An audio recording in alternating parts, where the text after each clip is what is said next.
Anybody can learn science. Anybody can learn to be a good writer. Anybody can learn math. It might be harder for some people, but that means you put your shoulder against it and you have some grit and you stick with it. And we are in the middle of a workforce revolution right now where about a third of today's professionals may have to switch entire job categories by 2030.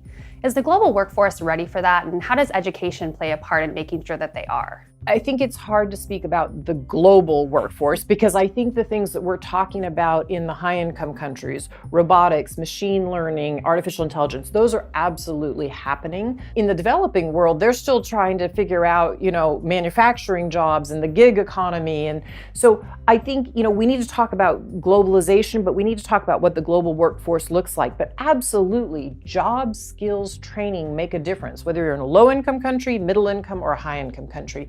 And if you're going to switch jobs, getting a little bit of training so you can move into a different job often will help you with that. It'll not only help you with the confidence, it'll help you with the skills. And you use the word skills. This topic of reskilling has almost become a buzzword when we talk about the future of work, with a lot of experts saying we should focus on programs that are skills-based as opposed to, say, traditional liberal arts education.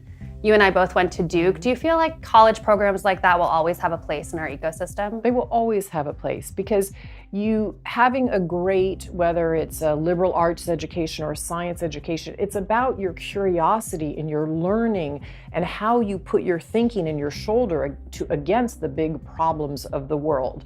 In addition to that, you need to have skills. You need to have people skills. You sometimes need to have specific skills. If you're working in technology, if you're working in medicine, my gosh, you better have incredible skills, right? It's why it takes so long to go through medical school. But yes, that background in terms of how to think and question and analyze, that will always be important. And what's your advice for workers who are going to have to learn new skills to be successful in the workforce of the future? You can do it. You can absolutely do it. You just have to have the confidence to do it. The number of women that I know who have taken time off from their career to have families and then are going back, they might be in their 50s by the time they go back. So the job force has completely changed. The job they're going to is new.